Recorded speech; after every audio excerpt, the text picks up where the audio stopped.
From April 2026, new changes to inheritance tax for businesses and agricultural assets will result in farms paying higher tax rates. Previously, Agricultural Property Relief (APR) allowed 100% relief for qualifying assets such as farms. However, under these new changes, 100% relief will only apply for the first 1 million. For example, if a farmer dies and leaves his £2 million farm to his son, the land would incur a £200,000 tax liability under the new system.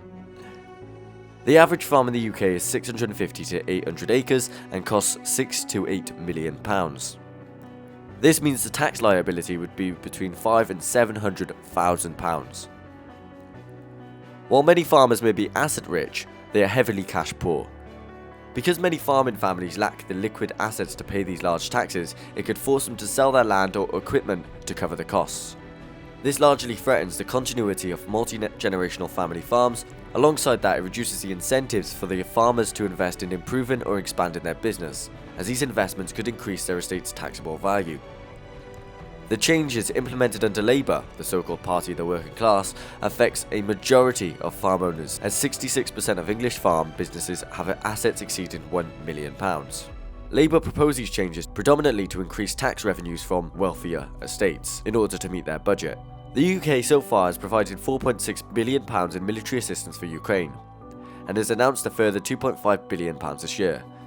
If they truly wanted to, they could find the money. But not according to the BBC, however, who believe that the farmers should be forced to pay for everything in the UK. Have you tried to get a GP appointment lately? Yes, Right. I just recently had a heart attack. Okay, so you know it's tough. Yes, So where should they get the money from if it's not from farmers? from farmers. With You hear that, everyone? with BBC assets. thinks you should be paying for everything. With a Guardian article by Will Hutton encouraging an attack on farmers, and the former Labour Special Advisor saying we don't need small farmers.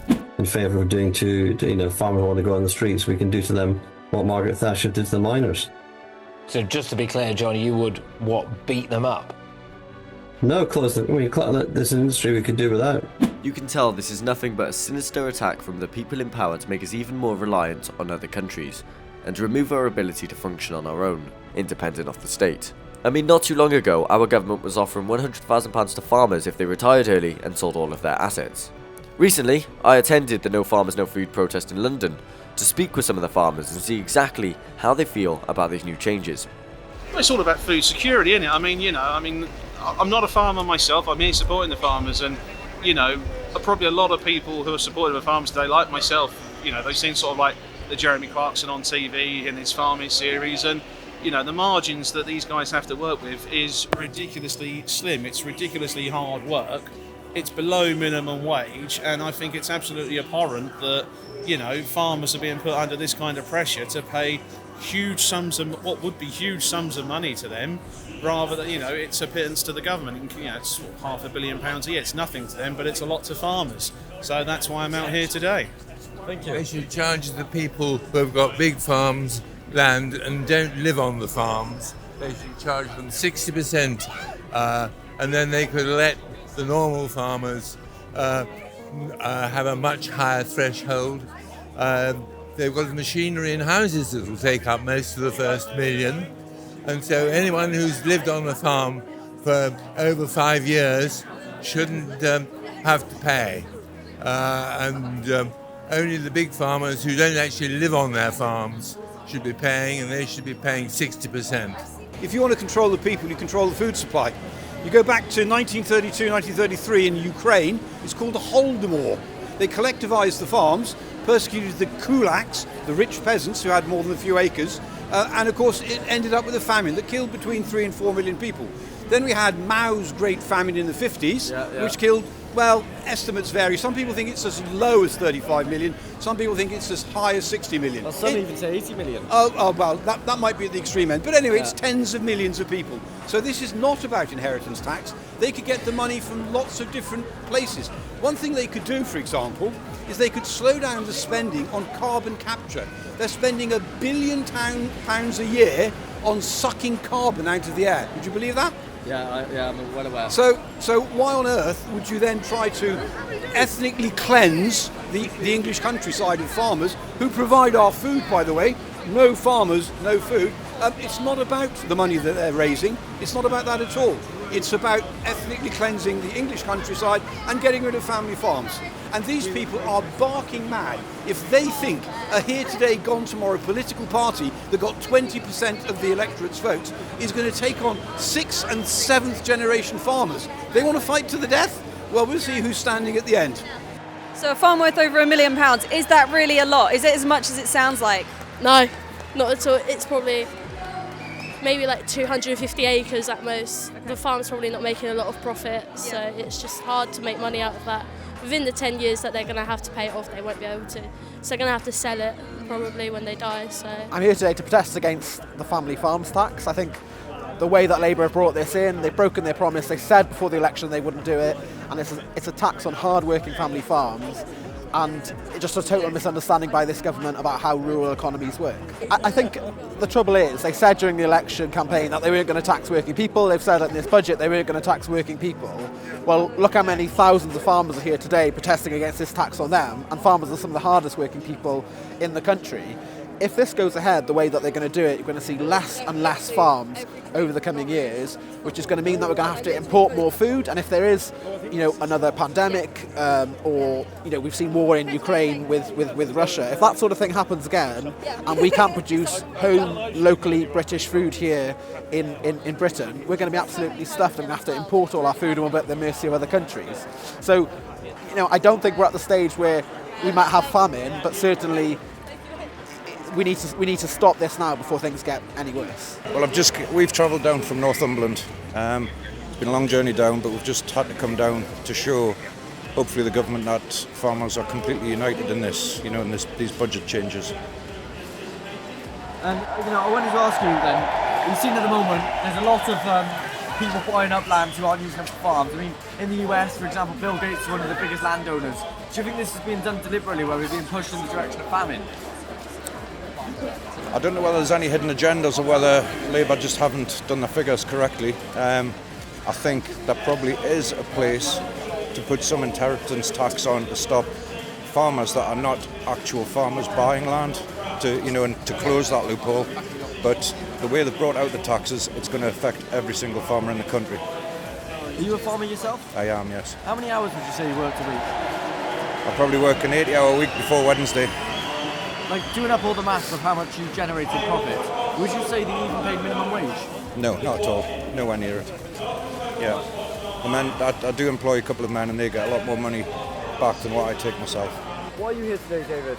Well, as they say, all tax is theft from the government, but there's nothing more pernicious than on your death you're still paying your taxes. Funny enough, I looked it up on the internet, there's one estate agent that is advertising 302 farms for sale. So, not all farms are passed on from generation to generation. There's a free market in farms and anyone can go out and buy one. As long as you've got about £2 to £3 million. But, people do that. People might pay that for a house. But yeah, this is most pernicious, because the net result of this will be the small farmer having to sell his property to big corporate interests, investment managers, Bill Gates and people like that. This is not, this is the big government kicking the small farmer in the teeth and ruining everything for everybody. The majority of land in the US is owned by Bill Gates.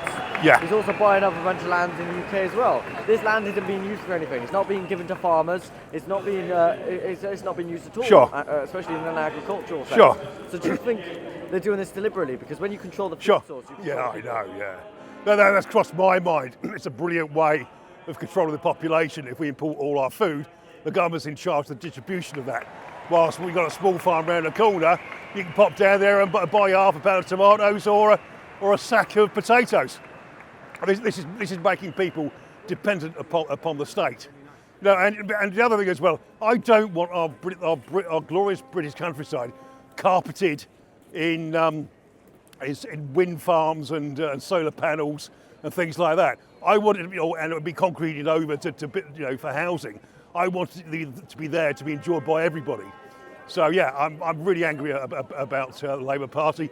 That's why I'm here today. The EU kicks it off, and DEFRA with their ridiculous rules and the red tape bureaucracy, making it increasingly difficult for farmers to diversify and make the most of their land. The Conservatives were just as bad.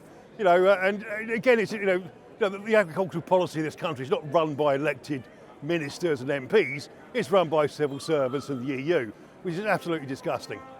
I want to ask you first of all, what are the biggest issues that you see farmers facing in this country? Well, simply managing to run a profitable business. If they face a 20% tax on their asset every time a farmer dies, you see farmers only make 0.5% return on capital. That means that if you're taking 20%, that is 40 years of the return on capital that they've got to pay.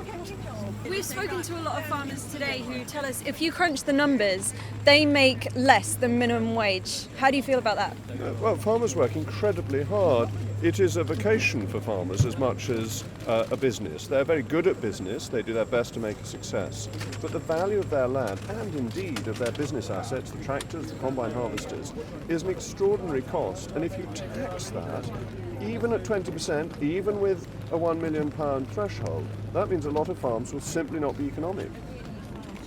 So we've seen in the US, Bill Gates is one of the biggest landowners in the US, right? And he's also buying up a bunch of land in the UK as well, land which isn't used for farming. So you've got, on the one side, you've got a lot of this land that's not being used for farming. Now you've got Labour who are coming out and saying that that they want to get rid of small town farmers and they only want the mainstream ones, kind of forcing a monopoly out of it. Do you see this as deliberate? They are deliberately trying to cause famine. If so, why? Well, I don't think they're deliberately trying to cause famine, but I think Labour is very hostile to rural areas. It was when Tony Blair was Prime Minister, it's hostile to rural areas.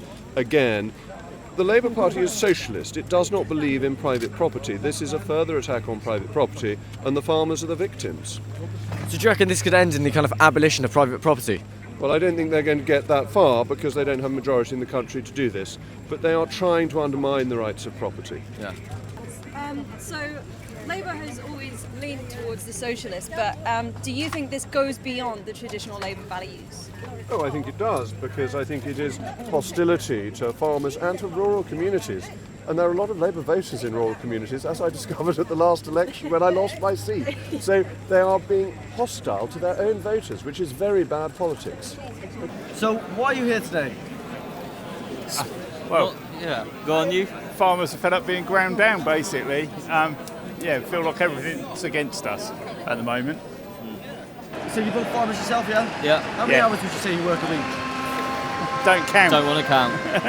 100, don't need to. 80. Is what it is. Lifestyle, it's not a job. Yeah. It's a lifestyle.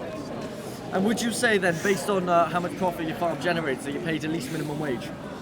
Probably not. Sometimes breaks even.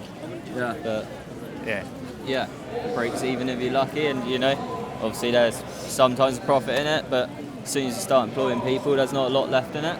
No. And so this new inheritance tax as well, what do you think of all this? That's basically the final nail in the coffin. Yeah. Be the end. Yeah. The family. Yeah. The family farm. I run a business delivering hay and straw, and 80% of my customers are family farms, and they're all very worried about it. Yeah. I'm lucky enough to tenant a farm, so it means basically I'm renting it. And people say to me, oh well, does it affect you really, this going on now? And it's like, well yeah, it does, because if the family decide enough's enough, they got to sell a few fields off, there's no farm left. And like everyone's saying, no farms, no food. Would you say that famine is coming? Well, it's a strong possibility. Yeah, it's very, you never rule it out. If we've got to import everything, then we're relying on other countries, which are always going to feed themselves first, surely. Yeah. Well, it's all well and good, importing everything, but you look at what the weather's happened in Spain, all the greenhouses going down underwater. Where's the food come from then? If you could pick out the single biggest issue that you would see facing farmers today, what is it, and how would you go about solving that? Well, firstly, it's this tax, right? So that's why we're all here out protesting. Yeah. Inheritance tax in itself is a death tax. It's wrong. It's part of this communist ideology, right? So we've got to get to the roots of why these policies get in place. Communist ideology is anti-private land, okay? Farmers own a lot of private land. So they have this idea that farmers are just these wealthy elites who oppress the minority and they just feed off of us by selling us money for profit, right? Yeah. We have to demolish the communist narrative of this oppressed and oppressor ideology. So how are we going to support farmers? First of all, it comes with just declaring war on communism, right? Communism and liberalism itself is everywhere in the institutions. It's captured the Church of England, it's captured our parliaments, it's captured all of our institutions.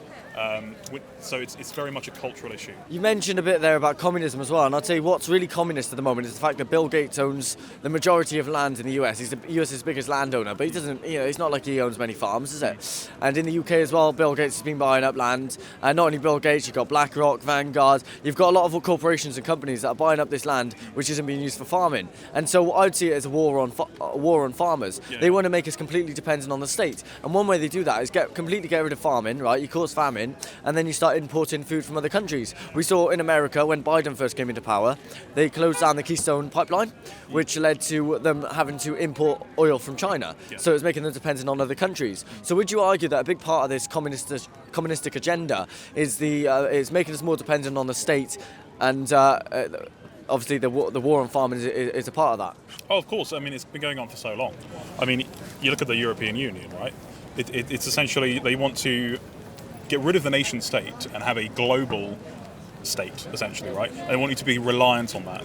So you look at COVID, right? Everyone has to stay at home, and you get money for free because, and then after that, you get people asking for crazy price rises, wage rises, etc. Right? It's this reliance on the state. They want to control you. They want to get rid of your freedom, and farming is a perfect example of that, right?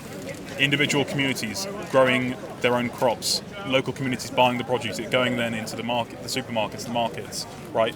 That's sort of a culture, and essentially as well, you look at the culture of it. You see everyone out here with their wax coats and their flat caps, right?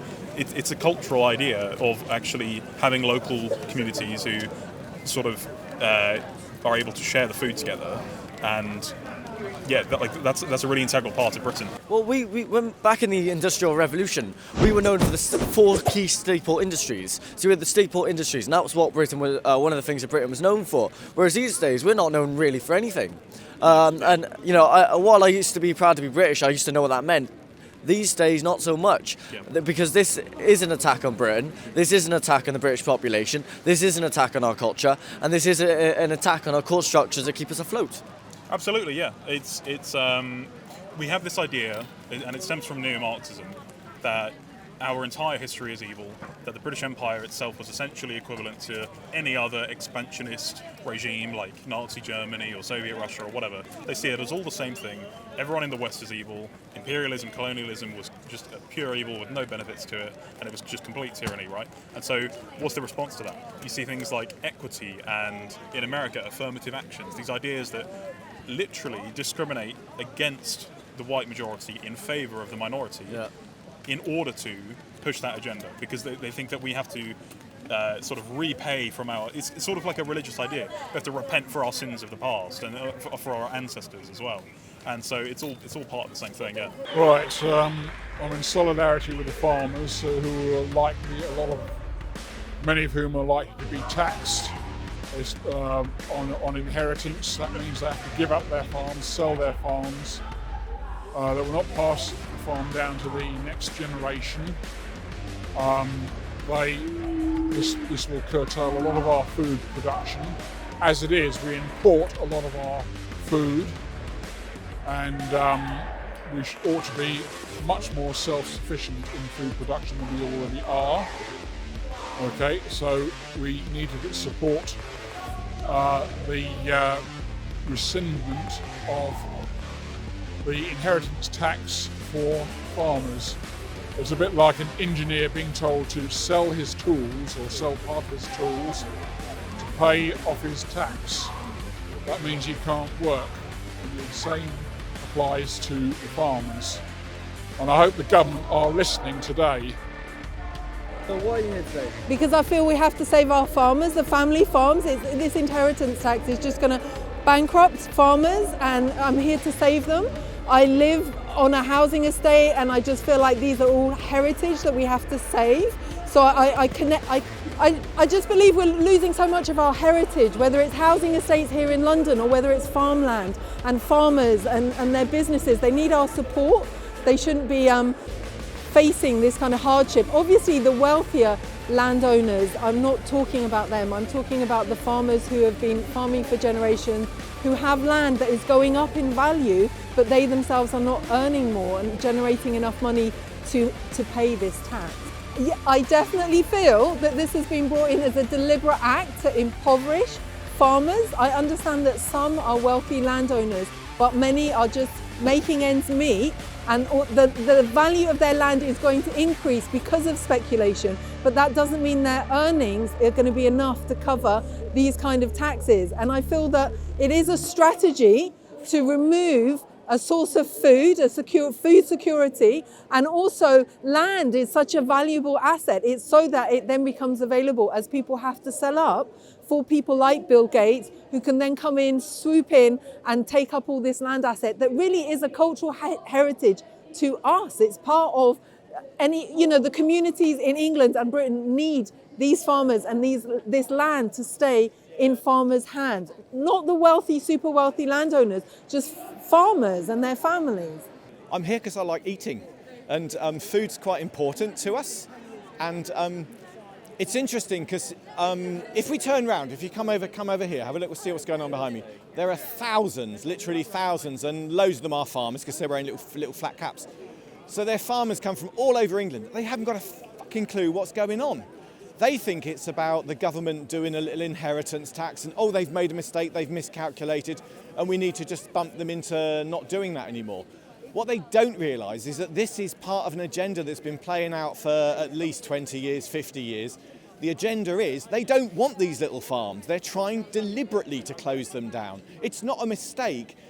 And trying to get that through to people, I think it's going to be real part of the problem here, because they don't understand anything about Agenda 2030, about the World Economic Forum. There's been chemtrails all over Norfolk where they've been creating weather like this deliberately. Now, when I say it, people say, oh, you're mad, you're bonkers. But go on the government website, they say they're doing it, they admit it. And what these farmers don't realise is that their yields are down this year deliberately. They've done it on purpose. It's not a mistake, it's not, oh, the weather. Somebody quoted Greta Thunberg just now and said what a great little lass she is. No, she's not. She's a World Economic Forum stooge who's tricked everyone into thinking that there is this amazing climate change going on caused by carbon dioxide. Absolute nonsense. These farmers, when they have their factory farms and they grow plants indoors, they have to add carbon dioxide to make the plants grow, because there's not enough in the atmosphere at the moment, because it's gone down and down and down over millions of years. Do you think doing the maths with the amount of hours they work and the amount of income that the farm generates, do you think that farmers make minimum wage, more or less? Oh, maybe just under less. Yeah. It's farms put so much, like the average farm in the UK is £250,000 in debt because they've got to keep up with the livestock feed, machinery, seeds, fertiliser, all of that. So just less probably. So.